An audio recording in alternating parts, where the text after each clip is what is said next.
terceiro vídeo, falando agora sobre a medição de temperatura elétrica, que é onde está inserido aí a base da Embras para medição de temperatura, né? Que são as termoresistências e os termopares. Primeiro, vamos falar um pouquinho aqui das termoresistências. Essas termoresistências, né, são sensores ali, bulbos de resistência, que vão basear vai se basear no princípio de variação da resistência em função da temperatura. Geralmente, os materiais que você vai ver utilizado neles são platina, cobre e níquel, porque eles são materiais que apresentam maior resistividade, coeficiente maior aí de resistência à temperatura, e tem uma rigidez maior e uma possibilidade maior de ser transformado em fios. No mercado, o que a gente vai mais encontrar são os PT100s. E por que ele tem esse nome, né? Porque são termoresistências formadas de platina e 100, porque ela vai a 0 graus, ela possui uma resistência elétrica de 100 ohms. É o que você vai encontrar em larga faixa aí. Tem o PT1000, por exemplo, que é usado em laboratório, e aí significa que ele vai ter essa resistência em 1000 ohms, mas no dia a dia, no ambiente industrial, você vai encontrar aí a PT100, que é essa termorresistência de platina. A rangeabilidade dessa termorresistência de platina é de menos 270 a 850 graus. Porém, no dia a dia, você vai ver que a gente vai utilizar faixas menores, até 400 ou até 600, dependendo ali do tipo de sensor. E quando você vai utilizar essas faixas maiores, geralmente são para termorresistências de laboratório, tá? Então, essas são as principais características. Além disso, um outro ponto importante aqui para a gente falar do PT100 é a repetibilidade, né? Que traz uma maior confiabilidade a essa leitura da termorresistência. Porque repetibilidade é quando você consegue repetir essas leituras de uma temperatura sempre no mesmo ponto. Então, falando de qualidade, onde está muito inserido aí os processos de temperatura, é muito importante que você tenha elementos de medição que tenham essa confiabilidade, né? Então, a repetibilidade está muito dentro disso daí. Outro ponto importante é o tempo de resposta. A termoresistência demonstrou que tem tempos de resposta melhores, por exemplo, que os elementos mecânicos que a gente falou no vídeo anterior, do que os próprios termopares que a gente vai falar.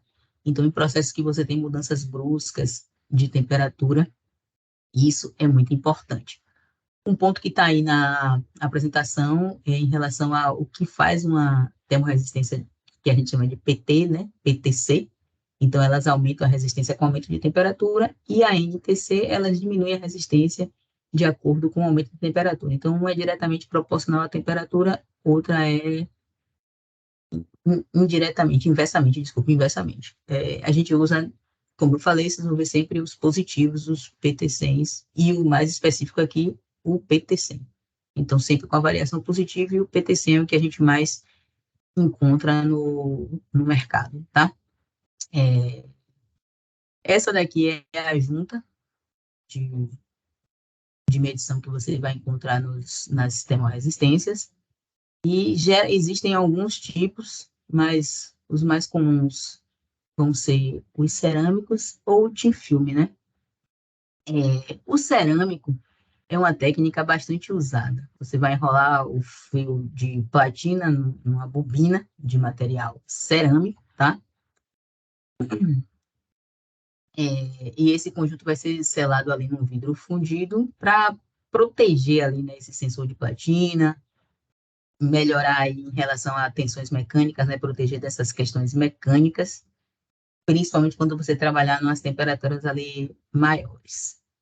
Existe uma outra técnica, que é essa aqui, chamada de tin film, muito utilizada também, que você vai depositar uma camada metálica sobre o substrato ali de material cerâmico. E aí, esse filme metálico, ele vai ser selado, e aí vai formar esse sensor resistivo. É uma técnica menos onerosa do que a do cerâmico, e o sensor ele não tem a mesma precisão do que o cerâmico, mas ele tem uma resposta melhor, né? Devido à menor massa ali que você vê, você já vê a diferença aqui, né? Aqui está um pouco A resolução pode não estar muito boa, mas aqui é o thin film, aqui é o cerâmico, você consegue ver visualmente essa diferença. E basicamente a diferença aqui que a gente vai ter para os dois, o cerâmico ele tem um range de medição maior, eles podem trabalhar com uma ou duas PT100s, né? Os mesmos diâmetros do inserto que vão dentro ali do termômetro ou do próprio processo, as mesmas classes. Aí, no caso, a grande vantagem do thin film vai ser essa resistência à vibração, por causa desse filme metálico prensado. Então, essas são algumas. E a questão do tempo de resposta no cerâmico vai ser melhor do que no thin film. Algumas vantagens aí, desvantagens para cada um. E aí você vai utilizar de acordo com o processo, o custo, vai fazer essa avaliação, a própria arranjabilidade aqui, isso vai fazer essa avaliação para fazer essa especificação. O que mais a gente encontra no mercado são esses dois, o thin film e o cerâmico. O cerâmico é mais antigo, é a primeira técnica utilizada, e depois veio o desenvolvimento do thin film. Aqui só a gente fala um pouco das classes de exatidão, então você vai definir as classes de exatidão, você vai ver que quanto mais você vai se afastando da temperatura mínima, essa classe ela vai aumentando esse erro, né? Aqui para a classe B, aqui para a classe A. E aqui para a classe AA, você vê que ela já trabalha no range menor aqui. E o custo também ele vai variando de acordo com a melhoria dessa classe, né? O que a gente vê muito no mercado é classe A e classe AA. A gente vai falar um pouquinho aqui das vantagens e desvantagens em relação a o Termopar, apesar de não ter falado do Termopar, mas dá para a gente tirar alguns pontos. Mas antes disso, só um ponto. A PT100, ela pode ter três formas diferentes de ligação do circuito elétrico, né?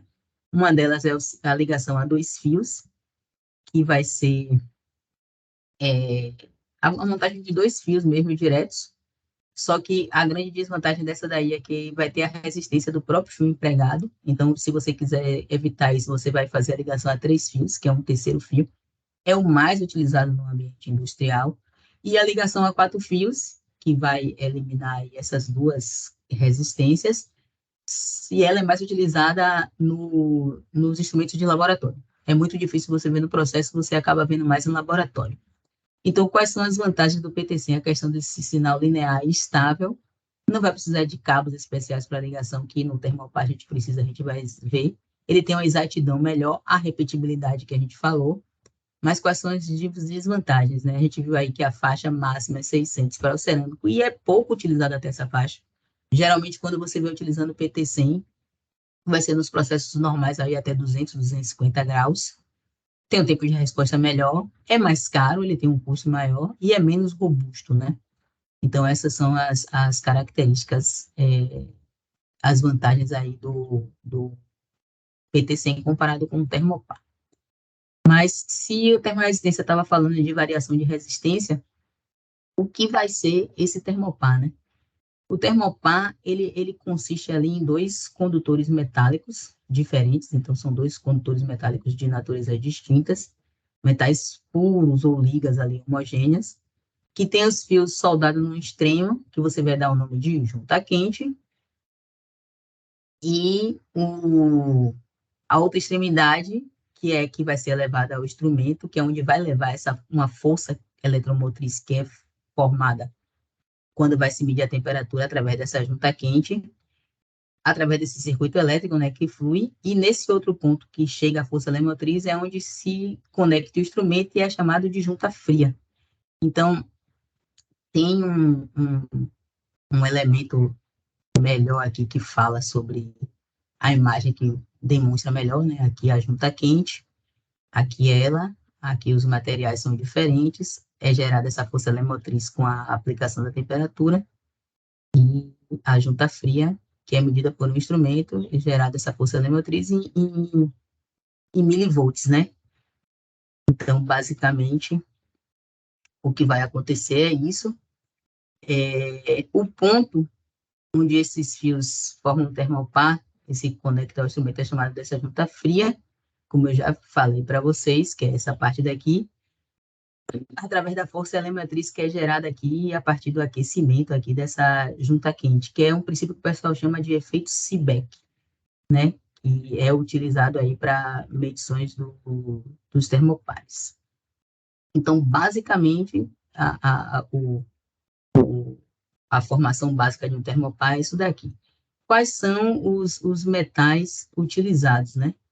Então, você vai formar essa força elemotriz, ela vai ser formada a partir desses metais que, de acordo com as normas aqui, se determinam alguns tipos de termopares. Então, geralmente, você vai encontrar muito termopar tipo J, que chegam aqui a faixa de 0 a 760 graus, tipo K, de 0 a 1260 graus, e aí tem N, mas o que você vai mais encontrar é o K e o J. E tem aqui os de metal nobre, que chegam a temperaturas maiores aqui. E de acordo com algumas normas, o IEC ou a STM, você tem os tipos de fios, as cores dos fios para esses termopares, né? Então, de acordo com as cores dos fios, dependendo da norma, você vai saber aí qual é esse termopar. Uma coisa importante de falar, tem uma tabela que vai estar anexada de um termopar tipo J, como exemplo, e uma planilha que você consegue, de acordo com a temperatura, você consegue saber qual foi essa força elemotriz gerada, ou vice-versa, se você tiver a temperatura, você consegue ver qual foi se você tiver a força elemotriz, você consegue saber qual a temperatura relativa àquela força elemotriz, que vai estar relacionada a cada tipo de termopar. Então, o JFR Constantan, a 500 graus, eu tinha olhado na planilha antes, a 500 graus a força elemotriz, se não me engano, é 27,392, e você consegue fazer essa variação. Então, isso que é importante saber no termopar, né? Existem essas tabelas padronizadas, tem a planilha que eu anexei para vocês também, então, você consegue saber aí, tudo normatizado, qual é a força elemotriz de cada tipo de termopar correspondente a cada temperatura. E aí dá para brincar, fazer uns exercícios aí, levando em consideração essas informações. Então, aqui a gente consegue ver os tipos de junta, a junta isolado na bainha metálica, e aqui você tem um ponto de medição, a aterrada, né, que está soldado na bainha metálica. Você vai usar ele para baixas temperaturas e ele vai te ajudar te dando menor tempo de resposta, né, porque ele vai estar mais próximo aqui do ponto de medição. Esse daqui você vai acabar utilizando mais o isolado para altas temperaturas. E o tempo de resposta padrão do termopar. Como a gente falou, ele não é tão preciso quanto as termoresistências. Aqui estão os erros, ele é classe 2 ou classe 1. Classe 2 o estándar, classe 1 especial. Aqui a exatidão, a norma que define a exatidão dele, como ela varia, né? Quando vai aumentando, você vê que o erro ele vai aumentando bastante. Aqui estão as constantes para a gente poder verificar. E outra característica dos termopares é que eles precisam de fios ou de cabo de extensão ou de compensação para fazer essa ligação aí, né? E a medição entre a medição da junta fria até essa informação de temperatura. Então, os cabos de extensão, eles são fabricados com as mesmas ligas dos termopares. Você vai usar geralmente nos termopares ali J, T, E, K, tem um custo menor. Com os outros especiais para alta temperatura, geralmente você vai usar de compensação por questão de custo. Ele é fabricado com as ligas diferentes ali dos termopares, mas ele vai fornecer ali a curva elemotriz de acordo com a característica do termopar a que ele está se destinando, né? Geralmente vai usar no S, no R e no X. Então, essas informações elas vão vir nos manuais dos fabricantes, vai ter tabela, tudo direitinho com as cores, conforme a utilização. Aí a gente vai fazendo o caminho contrário aqui, falando das vantagens e desvantagens em relação a termopar, em relação à termorresistência. Então, ele tem uma faixa de temperatura maior, você pode construir sensores menores com ele, tempo de resposta vai ser melhor do que os comuns, e ele é mais resistente à vibração. Ele é menos preciso, como a gente viu, ele é menos estável também, ele vai desviar, então a característica da repetibilidade ele não tem, e ele vai ser mais caro dependendo do sensor. Ele vai ser mais caro, principalmente quando você estiver utilizando os termopares ali de metal nobre, tá? Aqui é o design que você vai encontrar aí para termopares e termorresistências, basicamente cabeçote, onde aqui dentro você vai ter os fios, ou o bloco de ligação, ou um transmissor. Aí você tem aqui o inserto, né? Dentro disso daqui, aqui vai ter o posto de temperatura, conexão. São basicamente os designs. Esse daqui uma conexão flangeada, esse daqui com a conexão roscada, por exemplo. Aqui a prensa cabo para conexão elétrica, para saída aqui dos fios. E eu falei ali dos transmissores de temperatura, né? O que são os transmissores de temperatura? Ele é responsável por transmitir os dados que está coletando lá do termopar, da termorresistência, e transformar isso num sinal analógico 4 a 20 ou digital, RART, Profibus, Foundation Feed Bus, para o seu sistema supervisório. Aqui é o que a gente chama a bolachinha, né? Sem indicação que vai dentro do cabeçote. A Endra desenvolveu esse indicador que você pode acoplar à própria bolachinha e tem a indicação local. E aqui você tem os transmissores para área classificada ou não, que nada mais é do que esse conjunto dentro de um invólucro aqui mais especial. Existem outros modelos mais robustos, mas aqui são algumas opções que a gente apresenta, né? Como um resumo aqui do que a gente falou das partes dos elementos, a parte de transmissão, que pode ser com os blocos, os cabos ou os próprios transmissores, aqui analógico 4 a 20, RART, Profibus, Foundation Feed Bus, o próprio display ali que a gente tem como opcional, os cabeçotes, os vários tipos de cabeçote aqui que você pode utilizar dependendo do processo, área classificada ou não, inox para resistência às intempéries ou não, com display ou não ali para indicação, com indicação no vidro aqui, né, para o visor, para indicação aqui no display ou não. Os inceitos que vão dentro ali dos postos de temperatura e as conexões aos processos que podem ser flangeadas, roscadas, podem ser conexões sanitárias para indústrias alimentícias. Essa demonstração vai ter outro videozinho em que eu vou mostrar para vocês como a gente pode configurar a partir da parte do demo do nosso Smart Blue, um Thermopar ou um PT100, como você pode fazer a configuração ali via Bluetooth, a partir do nosso aplicativo, já trazendo um pouco ali de conceito de indústria 4.0, falar um pouquinho de trazer como é que a Endress pode ajudar vocês nessa parte de digitalização. Bom, basicamente é isso. A gente fez uma passagem bem rápida, tem bastante material que vocês podem ver que vai mais a fundo aí sobre termopares e termorresistências. A ideia foi passar basicamente como é que ele funciona, né, qual é o princípio de funcionamento de cada um.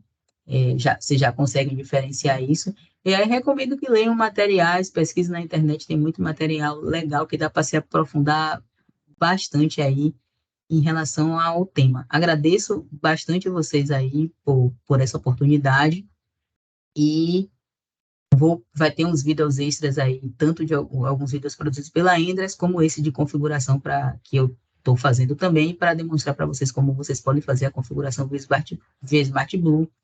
Qualquer dúvida, manda para mim pelo chat e a gente vai ter o nosso encontro na sexta-feira também, que a gente pode tirar mais dúvidas. Obrigado a todos e até breve.